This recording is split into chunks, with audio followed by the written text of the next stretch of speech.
This webcast considers how we can try to meet the needs of all pupils in maths and related subjects. Maths can present particular challenges for pupils with SEND, including those pupils who find maths more difficult than other subjects. We're going to look at what these difficulties may be and consider some classroom strategies that may help.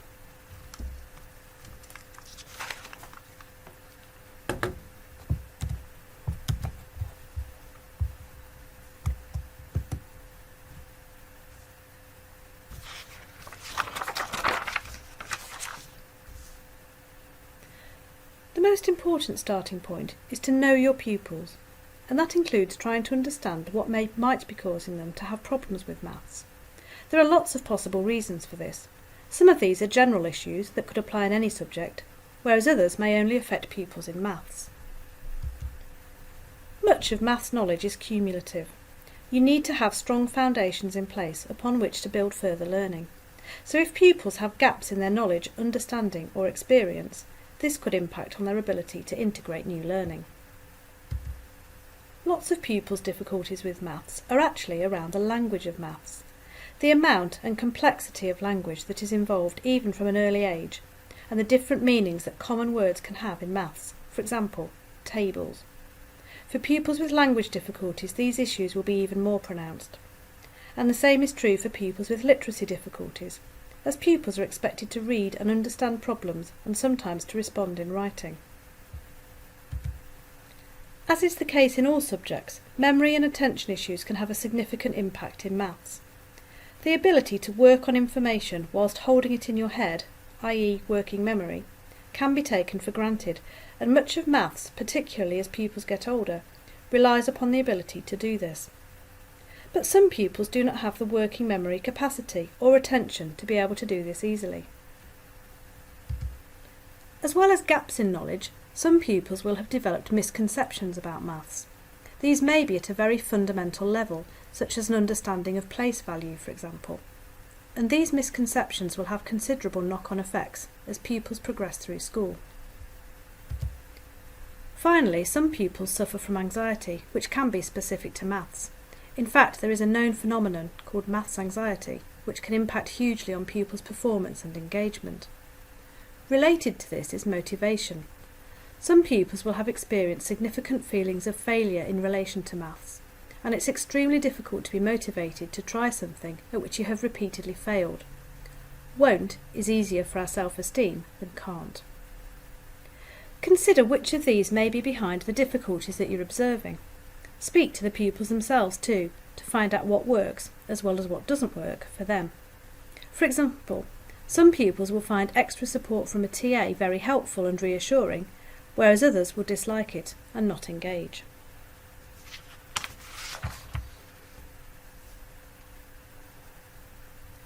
Maths can easily become a very abstract subject, and teaching is primarily auditory and linguistic, particularly as pupils get older. If we aim to make teaching and learning more concrete and visual, this would help all pupils, but particularly those who are struggling.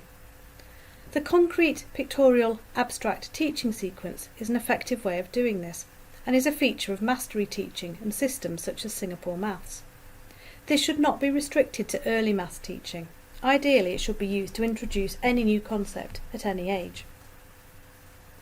As well as aiding conceptual understanding, the use of concrete and visual resources helps those pupils who have difficulties with memory and attention, as it presents more routes for information.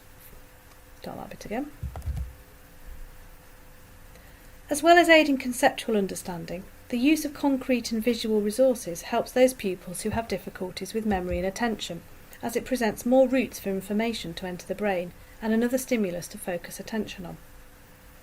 It also reduces pressure on literacy skills, as pupils can demonstrate their understanding through the manipulation of materials or visual images, and offers an opportunity to close gaps in knowledge and understanding, as concepts previously misunderstood or not covered become clear.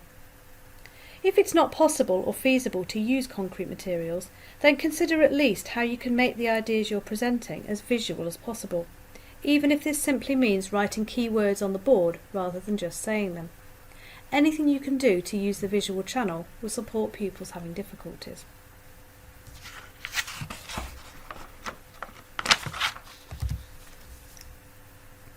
Related to the use of visual support is the language that you use. As difficulties with maths can be related to the use of language, then it will help if we consider the language we use when teaching. Could you talk less or use simpler language? Short, simple sentences that state clearly exactly what you want to communicate will make a big difference. So will consistent use of mathematical terms across the school. For example, do you use minus, take away or subtract? Of course, we need pupils to know and understand all of these terms, but how and when they are introduced will impact upon their understanding of the concepts they represent. This is a school-wide issue, but you can at least think about your own use of language and be aware of what you're saying and whether there is a simpler and more effective way of putting it.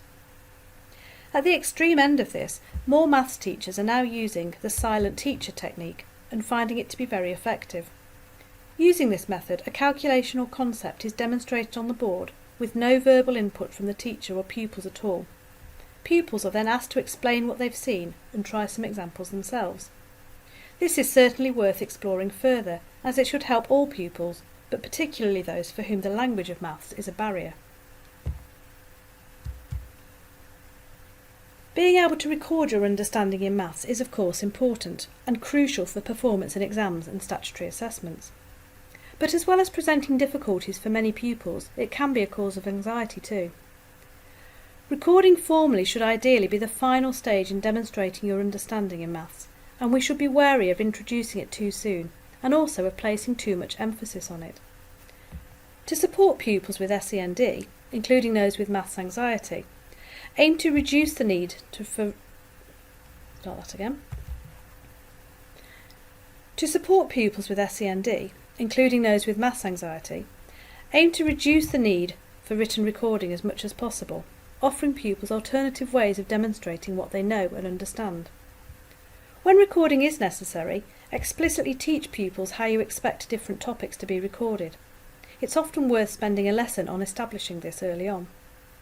And finally, as far as possible, mark for content and understanding, rather than neatness of presentation.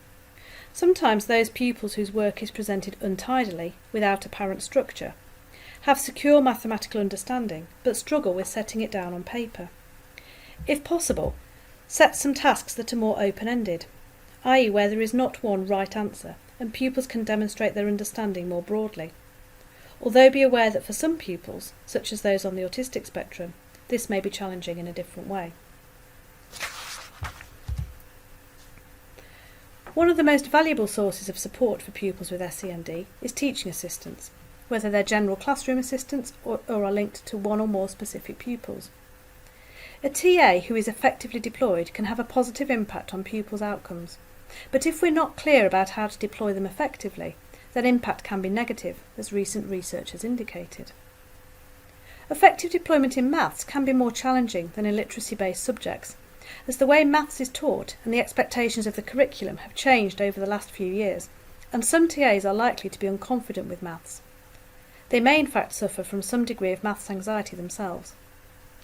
So it's even more important that TAs supporting those pupils who find maths the most challenging have appropriate training or CPD themselves. In some secondary schools, TAs are assigned to particular departments, which offers good opportunity to provide subject-specific CPD.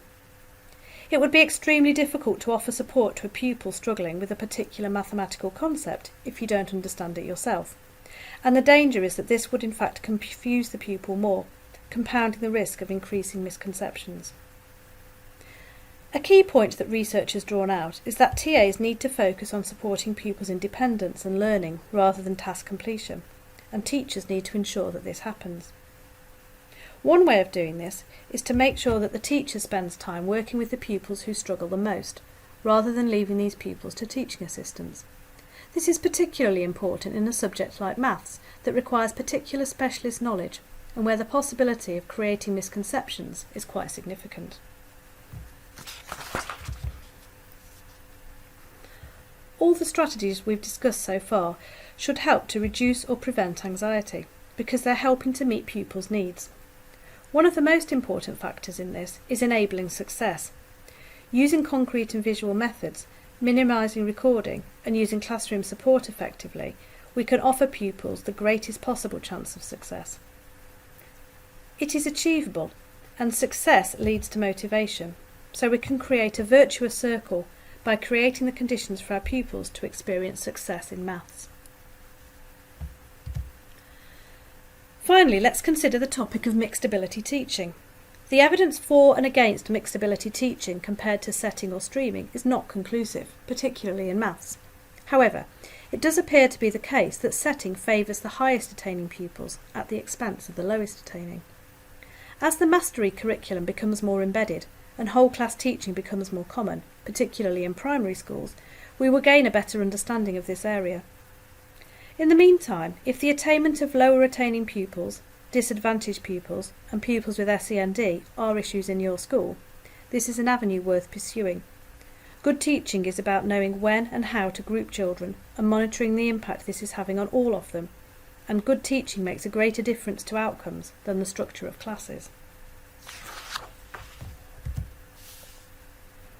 So, to summarise, maths can be a particularly challenging subject for many pupils, including those with SEND. The starting point, as with all effective practice, is always to know your pupils well so that you understand why they're experiencing difficulties. Then consider a range of strategies that may support them, including the use of concrete and visual resources, careful use of language, useful and appropriate recording, and the effective deployment of any classroom support. These measures should help your pupils to experience success in maths, which should increase motivation and engagement, and hopefully outcomes in the longer term.